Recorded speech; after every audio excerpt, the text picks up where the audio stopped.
जगन्नाथपुरी के मंदिर के प्रसाद में दाल चावल मिलता है, वो मिट्टी की हांडी में क्यों बनता है? वो इसलिए क्योंकि मिट्टी पवित्र होती है, और मिट्टी न सिर्फ पवित्र होती है बल्कि इसमें पका हुआ खाना भी माइक्रोन्यूट्रिएंट्स से भरपूर होता है, ऐसा वैज्ञानिकों का मानना है। अब ये बात तो किसी से छुपी नहीं है कि हमारा शरीर मिट्टी से बना है। हम जब मरते हैं और शरीर को जला देते हैं तो 20 ग्राम मिट्टी में बदल जाता है पूरा शरीर। मिट्टी में कैल्शियम निकलता है, फास्फोरस निकलता है, आयरन निकलता है, जिंक निकलता है, सल्फर निकलता है और 18 माइक्रोन्यूट्रिएंट्स निकलते हैं। मरे हुए आदमी की राख में ये सब वही माइक्रोन्यूट्रिएंट्स होते हैं जो मिट्टी में पाए जाते हैं। जगन्नाथपुरी की मिट्टी पवित्र है, इसलिए हम मिट्टी के बर्तन में ही खाना पकाते हैं, वहाँ दाल पकाते हैं। भगवान को पवित्र चीज ही दी जाती है, अपवित्र चीज भगवान को नहीं चढ़ाई जा सकती। इसी बात को लेकर भुवनेश्वर में CSIR की एक लेबोरेटरी है, council of science and industrial research laboratory, जिसको रीजनल रिसर्च लेबोरेटरी कहते हैं।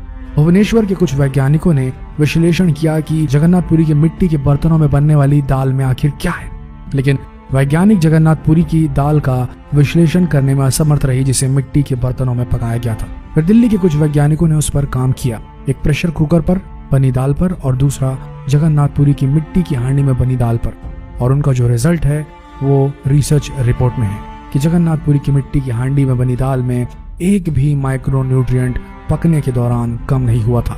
जबकि प्रेशर कुकर की दाल को जब उन्होंने रिसर्च करके देखा तो उन्होंने कहा कि इसमें माइक्रोन्यूट्रिएंट्स प्रेशर से बनने की वजह से बहुत कम हो गए हैं।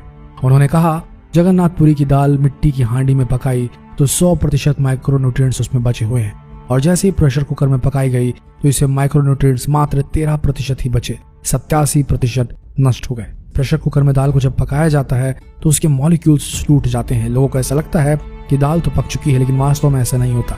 पके हुए का मतलब होता है कि जो माइक्रोन्यूट्रिएंट्स आपको कच्चे रूप में शरीर उपयोग नहीं कर सकता, उन्हें उपयोगी बनाने के लिए उसे पकाया जाए। मिट्टी की हांडी की दाल बहुत बेहतरीन क्वालिटी में होती है क्योंकि उसमें प्रेशर से उसके माइक्रोन्यूट्रिएंट्स को क्षति नहीं पहुंचती है। मिट्टी की हांडी की बनाई हुई दाल को खा लीजिए तो उसका स्वाद भी जिंदगी भर नहीं भूलेंगे। इसका मतलब क्या है? भारत में चिकित्सा और आयुर्वेद शास्त्र की पाठ करने से ऐसे विज्ञान का विकास हुआ जहां क्वालिटी मेंटेन रहती है और स्वाद भी साथ में मेंटेन रहता है। शायद इसीलिए जगन्नाथपुरी में मिट्टी के बर्तनों में खाना पकाया जाता है।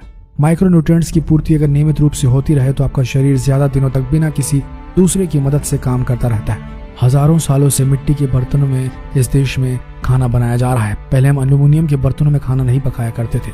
हिंदुस्तान में बक्साइट के खजाने भरे हुए हैं। कर्नाटका में बहुत बड़ा भंडार है। तमिलनाडु में, आंध्र प्रदेश में बक्साइट के बड़े भंडार हैं। हिंदुस्तान भी बना सकता था अगर बक्साइट है तो। एल्यूमिनियम बनाना कोई मुश्किल काम नहीं, लेकिन हिंदुस्तान ने नहीं बनाया क्योंकि उसकी जरूरत नहीं थी। इसलिए कुम्हारों की एक पूरी की पूरी जमात इस देश में खड़ी की गई ताकि आप मिट्टी के बर्तन बनाएं। कुम्हारों से बड़ा वैज्ञानिक कौन है? अब ये कुम्हार हैं जो इतने बड़े वैज्ञानिक हैं इस देश के, जो मिट्टी के बर्तन बनाकर हजारों सालों से हमें दे रहे हैं हमारे स्वास्थ्य की रक्षा करने के लिए।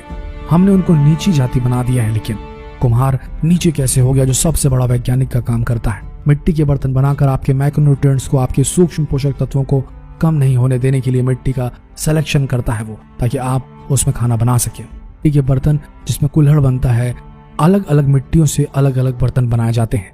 जो हांडी होती है उसे खास तरह की मिट्टी से बनाई जाते हैं। कुल्हड़ जो होता है उसे खास तरह की मिट्टी से बनाया जाता है।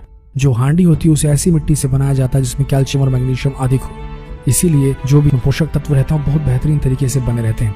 ये सब कुम्हार का काम है और कुम्हार हजारों साल से थैंकलेसली ये जॉब करते आ रहे हैं। इन्हें कोई यूनिवर्सिटी पढ़ाने नहीं आती, इन्होंने अपने पुरखों से सीखा है जो सीखा है। कितने महान लोग हैं और दुर्भाग्य है सरकार का कि इन्हें बैकवर्ड क्लास में गिनती है। हांडी जब खत्म होगी मतलब उसकी लाइफ पूरी हो जाएगी, तो ये हांडी फिर से मिट्टी में मिल जाएगी और फिर मिट्टी से हांडी दूसरी बन जाएगी। मिट्टी की हांडी के बाद अगर कोई चीज है तो वो है कांसा। तीसरा सबसे अच्छा माना जाता है। अरहर की दाल को कांसे के बर्तन में पकाएं तो उसके सिर्फ 3% माइक्रोन्यूट्रिएंट्स ही कम होते हैं, 97% बचे रहते हैं। पीतल के भगोने में पकाएं तो 7% कम होते हैं, 93% बचते रहते हैं। लेकिन प्रेशर कुकर में बनाएं तो सिर्फ 7% माइक्रोन्यूट्रिएंट्स बचते हैं, बाकी खत्म हो जाते हैं। मिट्टी की दाल खाना शुरू करें, मिट्टी की हांडी में रखी दाल खाना शुरू करें। चावल खाना है तो मिट्टी की हांडी में पकाएं। जिनका शुगर यूनिट 480 के ऊपर है, ऐसे पेशेंट्स को 8 से 9 महीने नियमित रूप से मिट्टी की हांडी में दाल और चावल खाना चाहिए। हांडी की खिचड़ी नियमित रूप से खाइए और मिट्टी का तवा भी लेकर घर में रोटी बनाने के लिए बाजरे की रोटी बनाइए। इससे आपका स्वास्थ्य सही रहेगा। 8 महीने के बाद जब आप शुगर टेस्ट कराएंगे तो आपको 400 यूनिट वाला 180 यूनिट पे आ जाएगा। बिना किसी मेडिसिन के, बिना किसी इंजेक्शन के, बिना किसी तकनीक के मिट्टी की दाल खा के, मिट्टी का चावल खा के, मिट्टी की खिचड़ी खाएं और स्वस्थ रहें। शायद यही कारण है जिसकी वजह से जगन्नाथपुरी में मिट्टी के बर्तनों में खाना पकाया और परोसा जाता है। आशा करते हैं वीडियो आप सबके कौतूहल से भरे उन सवालों का जवाब दे पाया होगा। तो अब इस जानकारी को अपने तक सीमित न रखें, इस वीडियो को जितना हो सके शेयर करें ताकि बाकी लोगों को भी मिट्टी से बनने वाले बर्तनों से पकने वाले खाने के स्वास्थ्य लाभ पता चले और जगन्नाथपुरी में बनने वाले मिट्टी के बर्तन में जो प्रसाद बनाया जाता है उसके गुणों का भी भान हो। तो वीडियो को शेयर करें और अगर ये वीडियो पसंद आया तो इस पेज बिल्कुल ना भूलें। मिलते हैं अगले दिलचस्प वीडियो में, तब तक के लिए आप सबका धन्यवाद।